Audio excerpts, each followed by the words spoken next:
Hello friends, welcome to AffairsCloud Learn to Lead. Good morning to all the students. Today, the topic of discussion is government schemes which were started during the time period of July 2022. Already, we covered so many topics of July 2022. This is government schemes, and this topic is very important for the State Public Service Commission examination. So watch this video till last. But first of all, you have to download our application Careers Cloud from the Google Play Store. After that, log in with your email ID. Then click on this Crack Current Affairs section to subscribe our current affairs for 1 year as well as for 2 years. Both the subscription prices are very much low. But the most important thing, what we are covering under this 1 year and the 2 year subscription, we are providing you daily section. In the daily section, you will receive three things. One is the detailed current affair. Second is the question and answer format of current affairs, but both will be provided in the form of PDF or in the form of ebook. And third is the quiz section, and this can be attempted only on our application on daily basis. Next is the weekly section. Again, we are providing three things. One is the detailed current affairs, second is the question and answer format, but both things will be provided in the PDF format, and third is the quiz section, which you can attempt on our application on weekly basis. Next is the monthly section, and in the monthly section we are providing you four type of PDFs. One is the detailed current affair PDF, which is known as study PDF. Next, all the detailed current affairs will be converted in the form of question and answer. That's why it is known as question and answer PDF, so that you can revise all the current affairs in the question and answer format. Next is the best 100 current affairs will be provided. That is also provided in the form of question and answer. And last is the pocket PDF. It means one liner, two liner, or the three liners current affair will be provided to you, so that you can revise these current affairs very quickly before your exam. Next is topic wise current affair. This is very important section because we are providing 20 most important topic wise PDF. If you want to revise one or two particular topics, then you can use this topic wise PDF. If you are a banking student, then we are providing three things. One is detail, second is question and answer format of current affairs, but only related to banking and economy, and third is the quiz section. It is also only related to banking and economy, and you can attempt this quiz section only on our application on monthly basis. Next is exam PDF. If you want to cover all the current affairs before your exam of particular year, then you can use this exam PDF. Next is special current affairs section. In the special current affair, we are providing you budget and economic survey. Two things we are providing. One is detail budget and economic survey. Second is question and answer format of budget and economic survey. It means you can recall that examiner can make these type of questions from budget and economic survey. If you are preparing for your respective state exam, then we are also providing state current affairs, and we are covering every state and union territory. So all these things comes under only one subscription. First of all, you have to just download our application Careers Cloud, then click on this Crack Current Affairs section, and you can subscribe for 1 year as well as for 2 years. And if you want 10% extra discount, then you can use this code ASH10. If you have any query, then you can email us on this email ID, or you can call us on this number. So let's start government schemes of the month of July 2022, and here is the first question. Pradhan Mantri or the Prime Minister formalization of micro food processing enterprise scheme under the Ministry of Food Processing Industry was completed how many years? So the name of the scheme is Prime Minister or the Pradhan Mantri formalization of micro food processing enterprise scheme, and this scheme was started in the year of 2020. So this scheme completed 2 years. So answer of this question is second. So Ministry of Food Processing Industries has launched this Prime Minister formalization of micro food processing enterprise scheme as a part of the Atmanirbhar Bharat Abhiyan. Again, this is important. And the main objective is to empower the unorganized micro enterprise to fulfill the aim of formalization the food processing sector in India.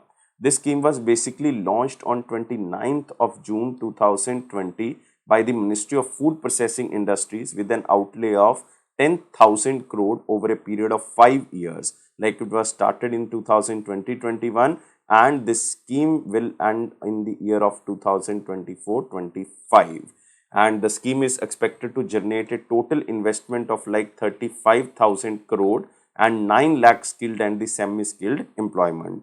But there are so many features of this scheme. Like first feature of this scheme is one district, one product. This is again very important. The states would identify food products for the particular district, keeping in view the existing cluster and availability of the raw material.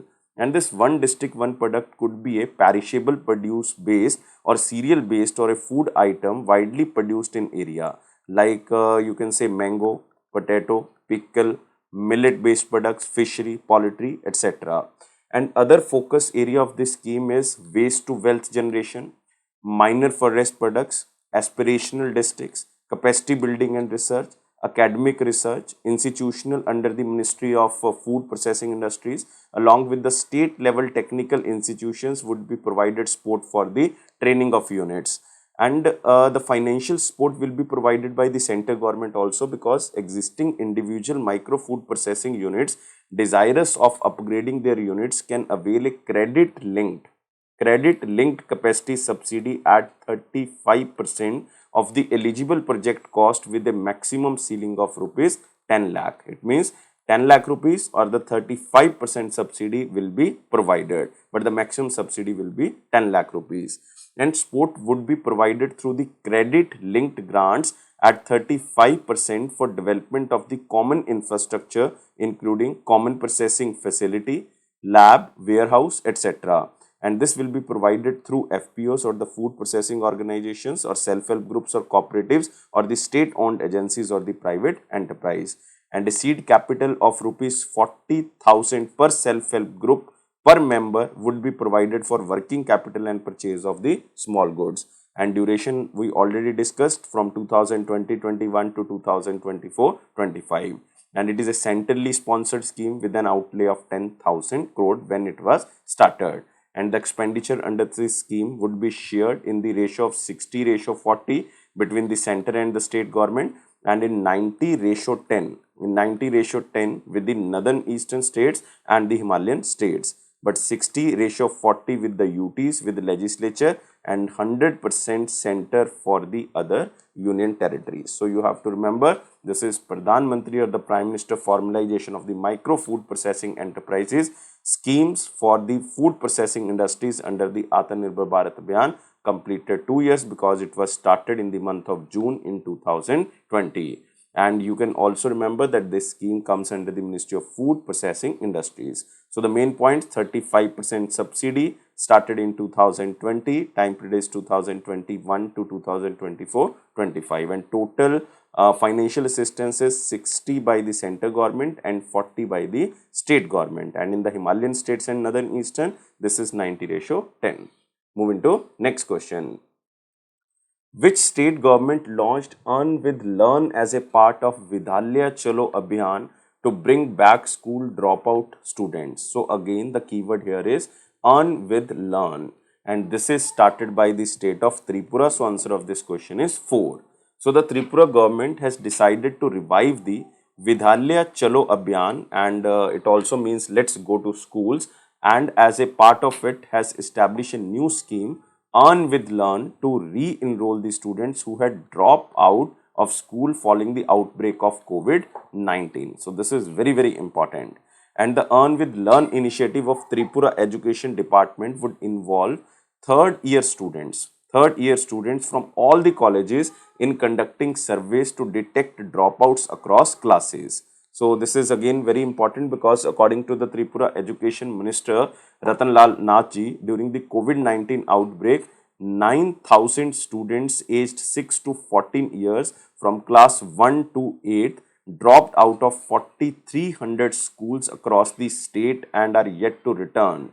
And the government attempted to bring back dropouts in the 2020 by implementing this Vidhalya Chalo Abhiyan, which was first started in the year of 2009 but was unable to make any progress due to the pandemic. So the college students who are willing to volunteer for the survey as a part of Earn with Learn initiative have to register their names with their individual institution, and the government would give each college student 500 rupees per admission as honorary for identifying and re-enrolling such dropouts, as an estimated 10,000 volunteers would be needed to carry out the program. Even Anganwadi workers will also be involved in identifying dropouts, and school teachers can also participate by volunteering, for which they would get an honorary of 200 rupees per child under the program. So this is again very important. This is started by the Tripura government, and Tripura current governor is Satyadev Narayan Arya, and Chief Minister is Manik Saha, recently appointed Manik Saha. So Earn with Learn as a part of Vidhalya Chalo Abhiyan started by the Tripura government, and the main aim of this scheme is to re-enroll students who had dropped out of school following the outbreak of COVID-19 pandemic. Moving to next question. Which ministry recently issued guidelines for the centrally sponsored scheme named as Mission Vatsalya? So again, the keyword here is Mission Vatsalya. So this is started by Ministry of Women and Child Development.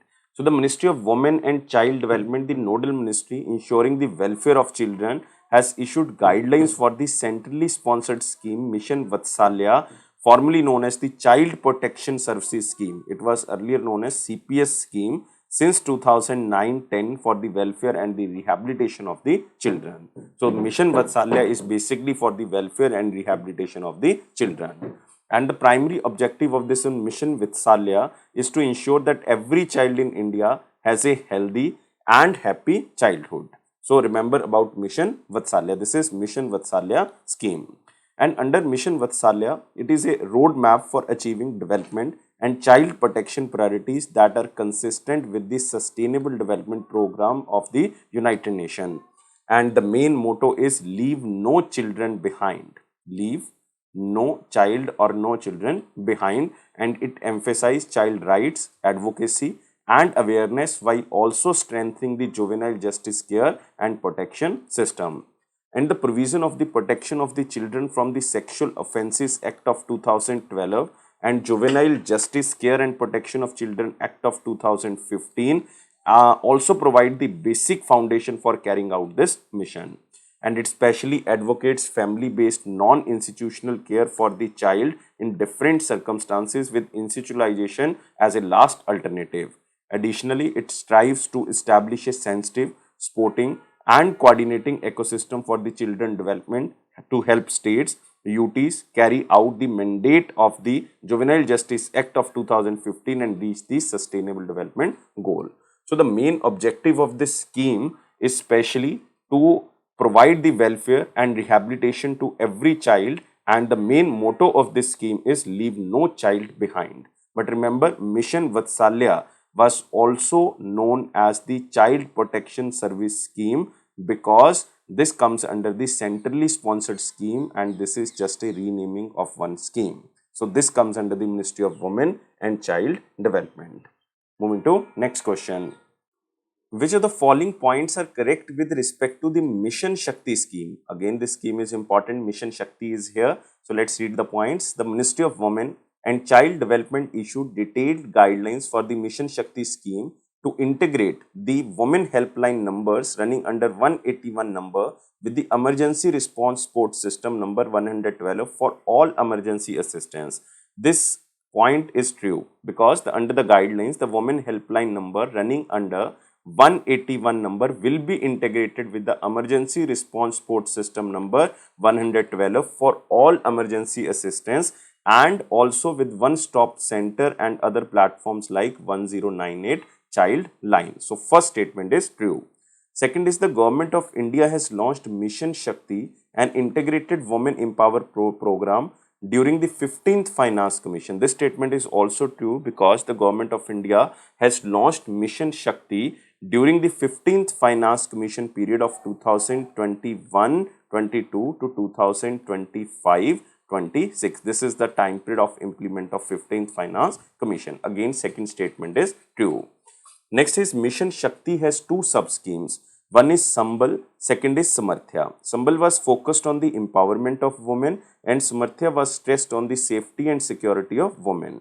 Basically, this statement is not true because Sambal was stressed on the safety and security of the woman and Samarthya is focused on the empowerment of the woman. This is opposite. So C option is wrong and answer of this question is only A and B.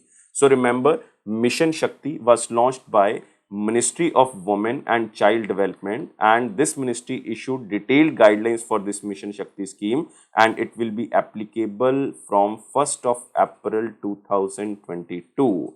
And remember, Mission Shakti is a scheme in mission mode to strengthen interventions for women's safety, empowerment, and by making them equal partners in the nation building through convergence and citizen ownership. And the main objective is like to provide care, support and assistance to women, to rescue, protect and rehabilitate women who are victims of the crime and violence, and to improve accessibility to various government schemes available for the women at various levels. And we already discussed that it has two sub schemes. One is Sambal, second is Samarthya. And Sambal means safety and security for the woman, and Samarthya means empowerment of the woman. Moving to next question. Which state recently launched Swannirari, a scheme for welfare of the native weavers? So this is Swannirari or self-reliant women. Swannirbar stands for self-reliant, Nari stands for woman, and this scheme is started by Assam. So answer of this question is second. So Assam Chief Minister Himant Biswa Sarma ji launched this Swanirbhar Nari scheme to empower and financially support the indigenous weavers of the Assam and their families. And under this scheme, the Assam government will procure handloom items directly from the indigenous weavers through a specially developed Swanirbhar Nari web portal without the involvement of the middleman. And 31 hand-woven textile items of the various communities in Assam have been covered under this scheme. This is very important. And after procurement, products will be sold through government outlets such as Jagran, Prajokta in Assam and in the other states. So again, this is very important because all the things will be procured by the government and directly marketed by the government. And it is also by ensuring an assured income for the weavers. The scheme will help in preserving the heritage of the handlooms and textiles, especially in the Assam area.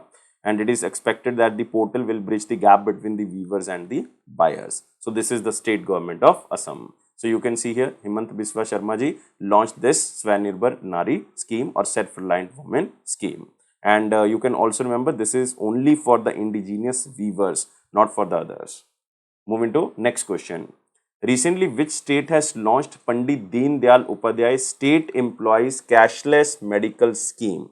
Cashless Medical Scheme. This is Pandit Deen Dayal Upadhyay State Employees Cashless Medical Scheme.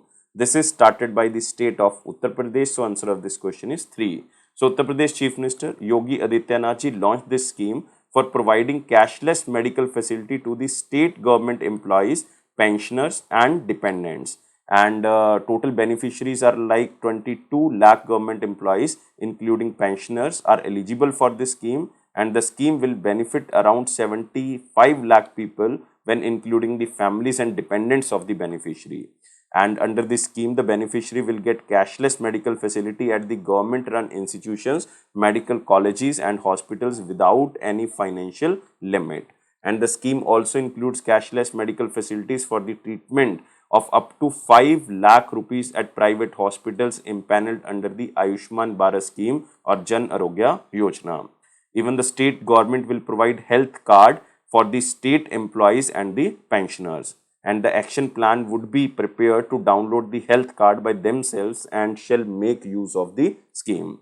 And under this Ayushman Bharat scheme, I think all know this, that 5 lakh rupees health insurance cover for the Annatodaya families has already been implemented in the state of Uttar Pradesh. And a medical insurance cover of 5 lakh is also being provided for the registered workers of the Construction Worker Welfare Board, already started in the Uttar Pradesh. So just remember, this is Pandit Deen Dayal Upadhyay State Employees Cashless Medical Scheme. This is for the state government employees of the Uttar Pradesh, also to the pensioner and also to the dependents of the pensioners or the state employees. So this is the state of Uttar Pradesh. So you can see here Uttar Pradesh Chief Minister Yogi Adityanath ji launched this scheme. This is cashless medical benefit for the state employees and the pensioners. Moving to next question. Which department recently in the month of July launched a Philately scholarship scheme, Deen Dayal Sparsh Yojana?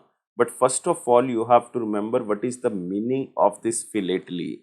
So Philately is like the study and the collection of postage stamp. This is known as Philately.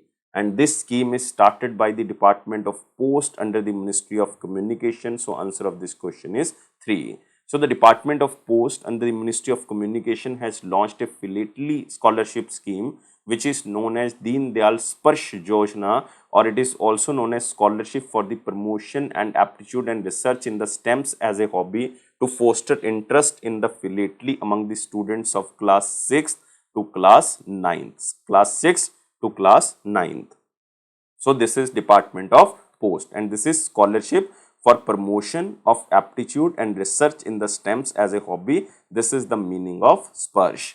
And remember, this Philately also include the acquisition, appreciation and research for the stems and other phyletic products. And the hobby of collecting stems includes seeking, locating, acquiring, organizing, cataloging, displaying, storing and maintaining stems or related products in the thematic areas. And this is Deen Dayal Sparsh Yojana. So the main objective is to promote philately among the children at a young age in a sustainable manner that can reinforce and supplement the academic curriculum, in addition to providing a hobby that can help them relax and de-stress. So according to the scheme, the scholarship will be awarded to the students of class 6 to class 9 who have strong academic records and who pursue philately as a hobby on the basis of philately quiz and philately project that will be held by the circle offices. And about 920 scholarships will be awarded to the students in India who are interested in philately as a hobby. And each postal circle will award a maximum of 40 scholarships to 10 students from the class 6th, 7th, 8th and 9th respectively. So the regular students in class 6 to 9th attending recognized schools will receive the scholarship amount on a quarterly basis. And the scholarship will be given to the students who meet the eligibility requirements and qualify in the selection process. And the scholarship amount is 6,000 rupees per year and at a, you can say 500 rupees per month, 500 rupees per month. And selection for the scholarship would be for 1 year, and an already selected student can apply for the scholarship the following year if he or she meet the other conditions. And remember about Ministry of Communication, Ashwini Vaishnav is currently the Union Minister of Communication, Rajya Sabha member from Odisha. Moving to next question. Which of the following points are correct with respect to the various schemes launched by the Karnataka government in the month of July 2022? So let's read the point and check whether it is correct or wrong. Karnataka Chief Minister Basavaraj Bommai launched Swami Vivekanand Yuva Shakti Yojana, which aims at empowering rural youth to mark the first anniversary of his government. So Karnataka Chief Minister launched so many schemes, and one of the scheme is Swami Vivekanand Yuva Shakti Yojana, which aims at empowering rural youth along with other schemes including financial assistance and training to the 10 lakh people for the vision towards self-employment, and also helps in marketing similar to the Istri Shakti self-help groups. So these initiative will help people from all the sections including scheduled caste, scheduled tribe, women, working class, farmers and the others to strengthen them and take the state towards development. So the first point is true. So A option is right. Next is Vidya Nidhi Scholarship Scheme, a government initiative for the children of farmer, is now extended to the children of weavers, taxi driver and the fisher folk. So the Vidya Nidhi Scholarship Scheme, a government initiative for the children of farmer, has so far benefited 9.98 lakh students, which is now extended to the children of weaver, taxi driver and the fisher folk. Again, second option is right. Next is this scheme is Vidya Nidhi Scholarship Scheme, also provided for the improving the infrastructure of the schools. This is again important because more than 8,000 school rooms will be built under this scheme for improving the school infrastructure. Next is under the Amrut scheme, health infrastructure will be enhanced to include 750 primary health center. So remember, this is again to improve the health infrastructure and this is Amrut scheme. So C is again right. So all the things under this question is very, very important and all the things under this question are right. So answer of this question is 1. It means all A, B and C. One is Swami Vivekanand Yuva Shakti Yojana. It is for self-employment, especially in the rural areas. Next is Vidya Nidhi Scholarship Scheme, and it is for the children of farmer, weavers, taxi driver and the fisher folk. And it is also especially to improve the infrastructure of the schools. And third is Amru scheme. It is just to improve the health infrastructure. And remember about Karnataka. Karnataka's Chief Minister is Basavaraj Bommai and Governor is Thawarchand Gehlot ji. So you can see here Chief Minister Basavaraj Bommai launched Swami Vivekanand Yuva Shakti Yojana. So this is all for today. Please like this video, share this video and subscribe our channel, and you can join our all platforms like Instagram, Facebook, LinkedIn and our Telegram channel, and Telegram channel link is given in the description box. And always be happy. Take care yourself. Thank you guys. Bye bye.